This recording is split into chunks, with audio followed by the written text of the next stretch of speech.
Já, takk fyrir Sveinn. Mér langar til að byrja á því að þakka fyrir alveg frábæra ráðstefnu. Það búið að vera alveg mjög gaman að vera hérna í dag og mjög gaman að fá að koma hérna frá Garðyrkjustöð og tala umhverfisáhrif í fiskeldi. En ég vil taka undir með Berki líka. Mér finnst mjög gaman að heyra hérna erindin skordýrin. Og ég oft að hugsa það hvenær maður kemst yfir þennan þröskuld að maður finnst bara í lagi að borða skordýr. Við settum svolítið í samhengi við forfeður manns, af og ömmur kannski, sem fæddist í kringum 1900, að þeim fannst ekkert voðalega geðslegt að borða kjúkling. Þau náttúrulega borðuðu þetta kjúkling þegar maður setti fyrir framan þau, þegar þetta var alltaf fólk sem stundaði ekki matarsóun. En ég efast að þau hafi nokkuð tíman keypt eða eldað kjúkling sjálf. Þannig að það kannski svona hægt að setja þetta í samhengi. Við áttum okkur kannski ekki alltaf á hvað við erum breyta matavenjum okkar hratt. Þannig að ég veit ekki hvað haldið þið, hvenær farið að borða skordýr, 5 ár, 10 ár? Ég held að sé kannski ekki mikið lengra en það. En nóg það, ég ætla aðeins að byrja hérna á fiskeldinu og tengja það svo við það sem við erum að gera í samrækt og beina þá sjónum að lífrænu efni frá fiskeldi fyrst og fremst þó að það sé náttúrulega önnur umhverfisáhrif af fiskeldi líka. En það þá fóðurleifar og fastur lífrænn úrgangur og svo uppleyst næringarefni. Og ég er búin að taka þarna saman svona nokkurn veginn tölurnar, hvað mörg grömm per kíló fóður sem koma með að við maður með fóðurstuðul 1,15 sem þýðir að maður lætur 1,15 kíló af fóðri fyrir hvert kíló af fiski sem leitt. Og þið sjáu þarna kolefni, nitur og fosfor, svona cirka 130 grömm sem þarna og fosforinn kannski þarna minnstur en jafnframt kannski mikilvægastur af því að það náttúrulega efni sem fer að skorta líka í heiminum. Og á Íslandi þá hefur við náttúrulega verið svo lánsöm að eiga nóg af vatni og flestar fiskeldisstöðvar á landi, eða allar, hafa bara getað látið vatni renna nokkurn veginn beint í gegn og ekki þurft að endurnýta það neitt. Það fer síðan að breytast þegar fiskeldið eykst, að menn þurfa svona að fara að huga því, allavega þegar farnir að gera það á Vestfjörðum þar sem ekki nóg vatn fyrir allt það fiskeldi sem þarf til þess að framleiða seiði, að þeir þurfa að fara að endurnýta það vatnið og þurfa þá að kosta miklu til í tæknibúnaði. Þetta er náttúrulega miklu dýrari búnaður sem þarf til og miklu hærra flækjustig. Það þarf að halda náttúrulega súrefnisstyrknum uppi og koldíoxíð niðri og næringarefnin mega náttúrulega ekki fara upp úr öllu valdi heldur. Þannig að það eru ýmsar áskoranir þar að halda þá arðseminni líka góðri. En þarna fáum við þá líka tækifæri upp í hendurnar af því að það er náttúrulega miklu auðveldara að safna saman þessum næringarefnum sem eru þarna þegar styrkurinn er orðinn hærri og jafnframt þegar eru komið með þá hreinsunarkerfi, trommusýru og annað slíkt sem taka frá föstu efnin. Þannig að þarna er þá komið jafnframt tækifæri til þess að fá þarna í raun og veru úrvals næringarefni fyrir Magnús og fleiri til að dreifa og ætti þá ekki að vera heldur nein lyf eða annað í því.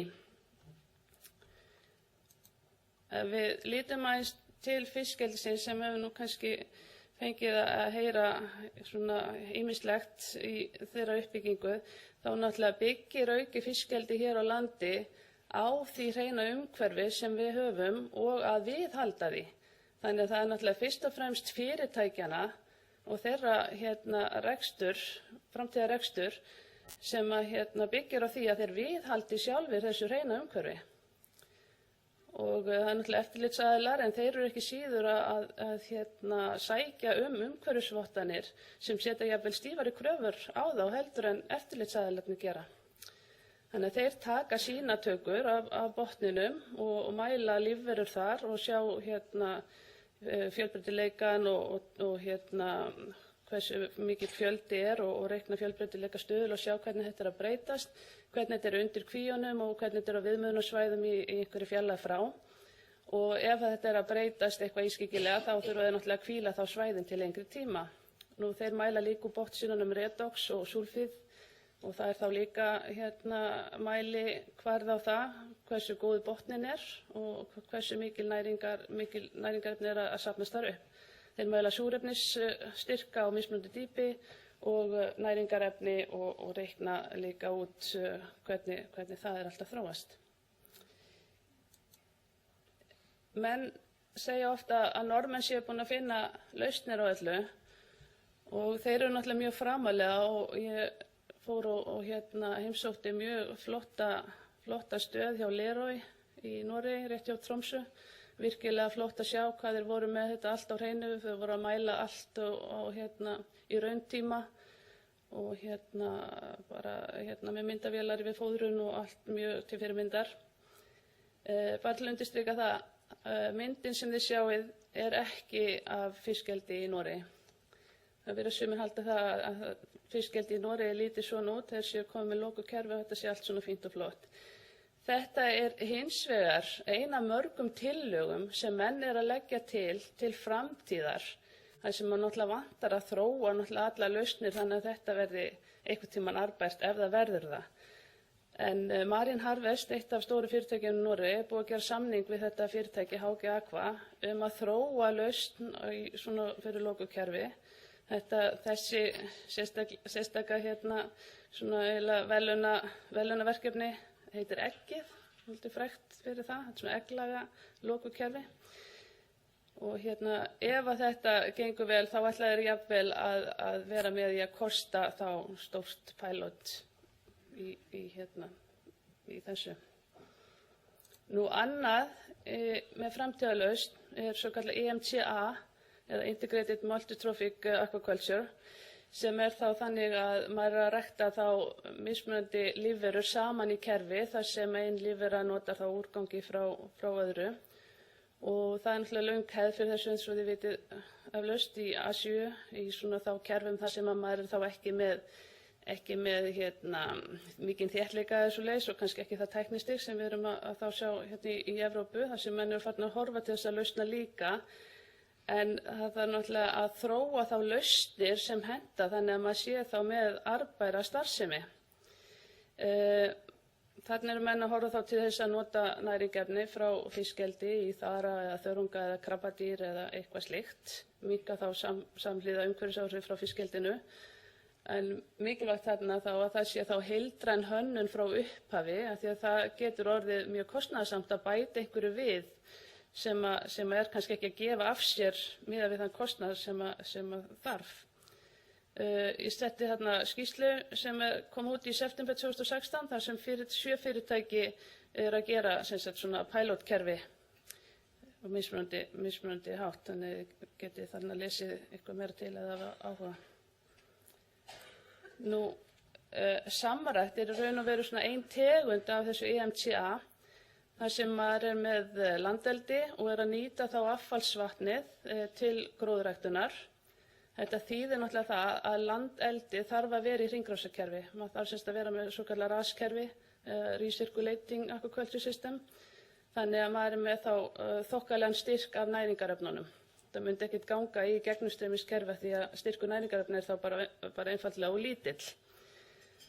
Og við unnum 3 ára verkefni sem var styrkt af Evrópusambandinu og Rannís frá 2013 og til 2016 með fyrirtækjum á Spáni og Danmörku.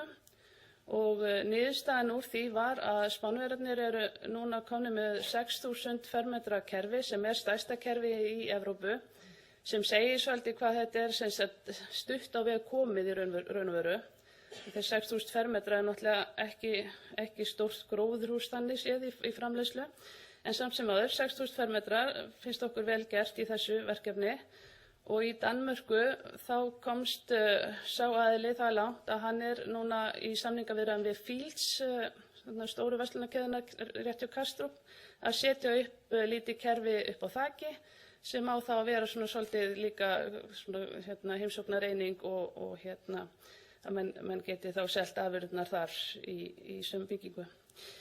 Nú hér á Íslandi erum við búin að setja upp í 2 gróðurhúsum litlar svona piloteiningar og stofnuðum fyrirtæki Samrækt Laugamýri EHF nýlega með garðyrkjubóndanum á Laugamýri í Skagafirði og erum þar búin að koma okkur upp, eins og segja, lítilli svona tilraunaeiningu og erum búin að kaupa búnað og erum að kaupa gróðurhús til þess að stækka þá framleiðsluna í garðyrkjustöðinni og eins að stækka þá fiskeldiseininguna samhliða.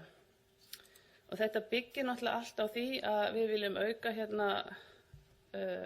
beina nýtingu jarðvarmans til matvælaframleiðslu og þá sérstaklega eins og sjáið þessa í hringnum iðnaður 2%, fiskeldi 4%. Ég er reyndar búin að sjá þessa tölu í nýrri útgáfu og hún er komin upp í 5% og garðyrkja 2%, nema hún hafi hækkað þá eitthvað smávegis líka.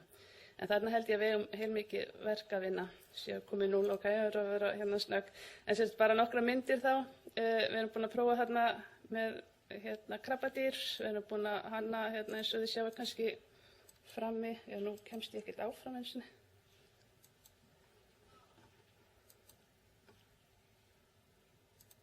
Ok, við erum búin að hanna afurðir sem við sáum frammi svona til þess að ýta undir fræðslu og ferðaþjónustu. Og þetta er svona dæmum líka það sem við höfum verið að gera, við höfum haldið námskeið og tekið á móti nemendum og svona. Þannig að frekar upplýsingar eru á heimasíðunni okkar. Takk fyrir.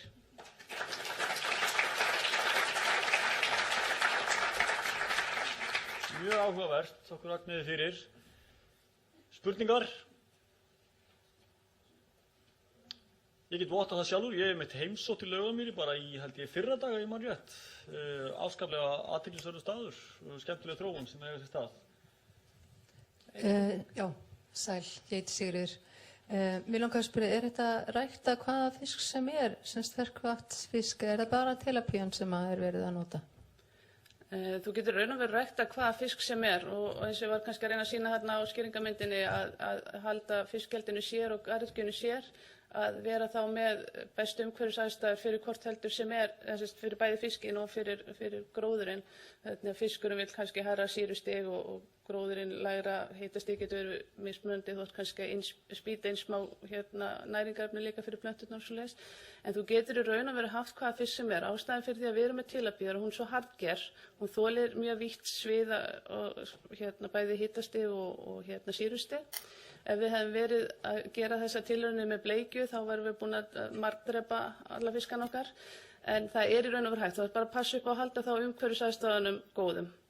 Halda hitastiginu þá undir 15 kannski átt með bleikju og vera með þetta allt við miklu betri og stýrðari aðstæður. En kollega okkar í Noregi hefur verið að prófa laxfiska bara með góðum árangri og hefur verið með bleikju og regnbogasilung og líka urriða. Glæsilegt, sem er bara allt hægt. Takk hérlega.